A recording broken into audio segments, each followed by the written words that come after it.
Golden State to win this series. I look at a guy like Kevin Durant, and we're just going to have a discussion about acknowledging that he's the best in the world. Yes. He's just on that level. I mean, it's just we just have to stop the nonsense, okay? Because he's that great. You know who he is. Y'all know who he is. Oh, yeah. Yes, we do know. So I look at it from that perspective, and obviously, when you talk about the Houston Rockets, look, Chris Paul, they've had their issues with the officials. We all know that. James Harden, the same thing. I thought it was very important that James Harden brought up what happened to Kawhi Leonard a couple of years ago when he was undercut by Zsa Zsa Jr. And we saw how Greg Popovich reacted at that particular moment in time. We saw how we were robbed of a potentially great series because San Antonio was up like 23 at the point that Kawhi got hurt. And so because they reemphasized the importance of giving a shooter a place to land, the fact that was something that they let go yesterday could be alarming, but then you got to take into consideration that they were very consistent with what they let go yesterday. So even though they should not have let it go, they did let it go all over the place yesterday, and we can't ignore that. Let me reframe the question. Do you believe the officials decided game one of this series? No. No, I think Kevin Durant decided this game one of this series. That's what I believe. Yeah. I mean, Steph Curry was in foul trouble for crying out loud. And so when you look at it from that perspective, the same kind of complaints that Houston may have in favor, and they would be accurate, Steph Curry was saddled. But Kevin Durant has decided a few games over the last week and a half. Can I say this, too? Like, I'm also tired of giving the Rockets an excuse. I understand that what that can do to you psychologically, coming up underneath you. But also, Eric Gordon and James Harden shot 8 of 29 from the three-point line. You can give somebody a head fake. You can make adjustments within the respect of the game. Well, let's say James Harden because Eric Gordon showed up. I mean, Eric Gordon did show. When you think about the level of production that you're expecting, you're usually expecting that from a CP3. But Eric Gordon showed up yesterday. And so I look at it from the perspective that, listen, James Harden's got to hit those threes because he scores from twos, but he's got to hit those threes in order to win. My only issue is this. Look, I understand. I think we are giving Houston an excuse. But they're also the underdogs. Make no mistake, they have the MVP on their team. They have a guy that averages 36 points a game. You have Chris Paul. You have a ton of talent, and they are the underdogs, huge underdogs. So when you give this moment and you give this one game and you look at it and say if they had an opportunity to win, what was something that could have impacted them? The way the game was called. That is unfortunate, and I think to me that is the biggest issue here. It's not that they were supposed to win. It's not that they're going to win this series because I don't think they're going to win this series, but I just think that this took away a great opportunity. I don't disagree with you, but here's the point. At some point in time, you got to arrive. Like Daryl Morey pick this team. You got Mike D'Antoni as your coach. You got a system that has been implemented. The target has clearly and unapologetically been Golden State. You got a league MVP. You got an all-world point guard. You've got pieces around. And when they lost Trevor Ariza, I was like, they really, really messed up. So what do? They go out and they get Kenneth Faried. Kenneth Faried was an active body, playing well for them. Clint Capella has elevated his game. P.J. Tucker is not only very good and very underrated as far as I'm concerned, particularly defensively, but knows Kevin Durant. They're great, great friends. He knows them very well. And so when you look at all of those different things, the pieces that you have in place, although they're underdogs, RJ, I'm looking at the Houston Rockets, and I'm like, when is your time? If it ain't now, when? That's fair, but couldn't I say that if the game was officiated the way it felt like every NBA game this entire year was officiated, they would have won yesterday? Well, you could say that, but I could retort by saying, what about Steph Curry? Because Steph Curry got some fouls called against him that those of us would say were a bit bogus. Excuse me, if he's not in foul trouble, that shot that he hit over Nene to really clinch the deal, he might have hit those shots earlier because he would have been on the floor more. He would have been in rhythm. He would have been more potent offensively. And then what would Houston's chances have been? So we could come up with a bunch of excuses and rationale, but in the end, I'm going to side with Jay here. The Houston Rockets are supposed to be that team, the #1 threat to Golden State. And in all due respect, they acted like it because it was a tight game. They didn't get blown out of anything. But you got to win this. You got the talent to win it. Can we pose this? Can we say, and I understand that James Harden is an elite player. He's a prolific player. Yes, one of the best we've ever seen in the game. Maybe the system doesn't work. Maybe the system that Mike D'Antoni has just doesn't get it done. It's very interesting that he said that. I've said that on many occasions.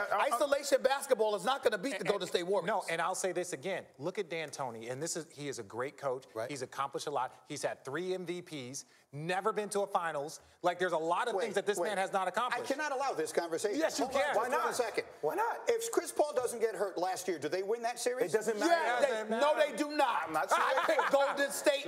Listen. It's hypothetical. Hold it. You don't know who you're talking to? You don't know who you're talking to? You're not. You're talking to Max Greenberg, or is it Mike Kellerman? Which one is it? Oh, CP3. He got hurt. Excuse me. Yeah. Andre Iguodala was hurt that whole series as well. Now he's not the magnitude of a CP3, but he's incredibly pivotal to what Golden State does. And I've been of the mindset, and these are two players that'll tell you they're more equipped than me. But I'm telling you, when you're going up against greatness, this notion, if this guy were playing, he was great. Well, guess what? Those other great players would have stepped up and elevated their level of play. Yeah. And that would have been that. You can't hit it in the water. In my opinion. We're also talking about the Rockets like this series just ended yesterday. No. On the road in game one, they Not had at all. a great chance to win. I think it's going 7. It's over. This series is over. According to Paul Pierce. I'm not talking about that series. You're talking about Boston. You're talking about Boston. I think this one's over. And this is why I'll say this. To say that Golden State, like Houston's going to be able to beat them 4 times in the next 6 games, that is not going to happen. There is no scenario unless multiple guys for the Golden State 4 times in the next 6 games. I picked Golden State to win this series, but I'm very disappointed in the words coming out of your mouth right now. Well, excuse me. If Houston wins game 2, they have home court advantage. The objective is to steal 1. Hold it. RJ, Richard Jefferson, yes, sir. We've spoken many times over the years. When you were going to the finals with the Nets, you used to say to me, hey, man, we just got to win 1 road game. So now you forgot that? That was your theory. This was my thing, is I agree with you. But the team that they are going against right now, the team that they are going against is better than any team that I can honestly say that I ever saw, and I'm including the Shaq and Kobe team. I'm including the Tim Duncan, David Robinson, Manu Ginobili. I didn't go against them. But I'm just saying the guys that I win against. So the only thing I'm saying is this. I think the Houston Rockets are going to compete. I don't think the series is over in that sense. I think the series is over. If you're going to tell me that they got to win 4 out of the next 6, I don't think that's I'm going to go to Jay because this is my brother. This is my brother here. But I want to say this. Again, I'm very disappointed because even though I have the Golden State Warriors winning this series, well, then what are we talking about? Because you're saying that your position is predicated off of game 1. It's over because they won game 1. No, it's over because we picked Golden State to win this series. Yes. But make no mistake about it.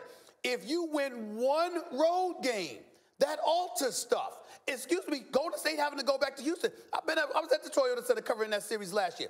That was a hellified environment to Golden State to walk in. That is not easy. That is not. Houston's got a great fan base. It's not the same team that they are playing against. And my only thing is this: they had a You great. think Golden State is better this year than they were last year? I think they haven't dropped down as much as Houston has from last year.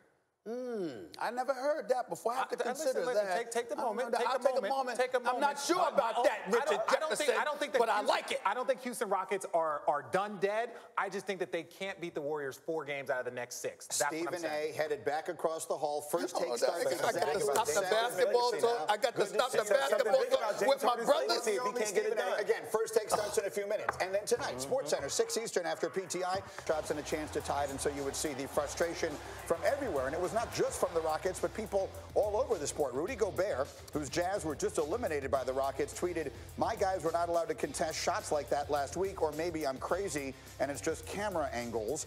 Mavericks owner Mark Cuban weighed in. 2-Minute Report is going to be very interesting tomorrow. We'll tell you so much about the management of the NBA officiating group, to which Rockets general manager Daryl Morey responded, "Been working on things since 2006. So, unfortunately, but it is the reality, this became the story coming out of this game one way or the other. Jay Will, give us a closer look. So in the first half, it was a foul because it's the verticality. So, and I talk about this as it relates to the Zaza rule, the verticality. He's not lunging forward on the shot. So as he goes up, okay, right there, right? Go back just a little bit, sorry. Come back, boom. Verticality, right? Straight up, straight down. He's not lunging any way here. He's not doing any of that. And then when he comes down, the landing space, this is where it is a foul. Klay Thompson is actually in his landing space. That's where you could have a Kawhi Leonard situation from 2 years ago. Correct. You agree with me, right? I 100% agree. Okay. I'm just waiting. All right, so that should have been a foul. They missed multiple of those in the first half. Second half, as it plays. Now look at how the verticality changes. Shot goes up. Watch how it goes. Now look at this. That's the verticality, right? That's no longer verticality. Look at the angle on that. It's pretty much like he's laying on the beach in the lawn chair. Let me put a hat on him and put some glasses on him so he can relax, okay? This is not a foul in this situation because that's the right call, and he's lunging his feet into the player. And this is how the game breaks down, guys. Let me get that tape. So this is what's becoming my frustration with this whole scenario, okay? I was watching the play, finished breaking down. I'm gonna put some tape on the floor. Excuse me for 1 second. We're gonna back this down. So, Greeny, this is what's happening. Okay. I'm gonna bring an all-district defender out here. Ryan Clark, okay? There we go. So we're talking about verticality, okay? As he's defending me. So verticality here. I Don't jump do that, up, Duke stuff. I come down here, okay? That's verticality, pretty much. Let's say my shooting, what constitutes a landing zone? Say this is my landing zone now. How do you defend that if my landing zone is here? I'm going to show you how. That's how you're telling me now. Wait. All district defender. Wait, so this is how you're telling me now you get to play defense. If Ryan Clark is right there and I go to shoot. No, but Jay, this is not what we're talking about. That is what we're talking about. We're talking about his ability to take advantage of the rule, Jason, Christopher, listen to me. I love when you call my full government name. Listen to me. We're not talking, I am personally not talking about that last call. We are all in agreement that that is not a foul because of lack of verticality. But when you don't get those calls in the first half, what is the first thing that you do? You exaggerate it. You start to exaggerate like, yo, I'm not getting this call. So if I'm going verticality straight up and down 3 different times and I'm getting put on my butt, the next thing I do is like, well, they're not seeing it. Maybe I need to exaggerate. That's where you get the Chris Paul doing this. That's where you get a person jumping in. If I'm getting the call, why does everybody have to flop and exaggerate for calls instead of shooting the basketball to score? You're telling me that James Harden is not a mastermind at flopping his body into the defender and creating a different landing zone. He's mastered the rules more than anybody. This landing zone is 2 feet. But that's fine. That's not what we're talking about. The issue is in the first half. But we already agreed on that. We already agreed on that. But this is what I'm saying. We're not talking about the extra part. That's fine. In the beginning, in the football season, did a quarterback or did defensive players know what a sack was? They did They're not. like, what's a sack anymore? Right. Because it's the same thing. Once the rules change, it's up to players to adjust to them. And all I'm saying is in the first half, if Klay Thompson has multiple foul calls, if James Harden is getting that call, then there's no need to exaggerate like there was in the second half. I understand, but we agree on that. Why do you keep arguing that? Because I don't like you. That's fine that you don't like me. That's fine that you don't like me. All I'm saying is that James Harden has had a history of creating different manipulating the rules. And by the way, when you extend it, all I'm saying, it's a major issue for the NBA to address. Yes. Because what constitutes a landing zone? A landing zone can be here, or a landing zone can be 2 feet. That's not a foul. If your landing zone is there, it's a foul. If that's not a foul. It's simple. Second half, not a foul. First half, 3 different fouls. So you're saying if I land here, Ryan Clark, it's not a foul. If Ryan Clark lands here, not a foul. If he lands in my landing zone, they're not going to call that a foul. Not a foul. That's wrong. They will call that a foul. They've called a foul multiple times. I will find tape to prove that to you. Listen, at some point, this is what happens when teams are as busy as they are trying to figure out how to manipulate the rules and manipulate the officiating. You wind up in a place that it becomes almost impossible to get it right. Good defense, That's very well done. Thank you very much. All right, we'll have more on this as we go. Let me get you back to some football here because on Friday, the Cardinals, as expected,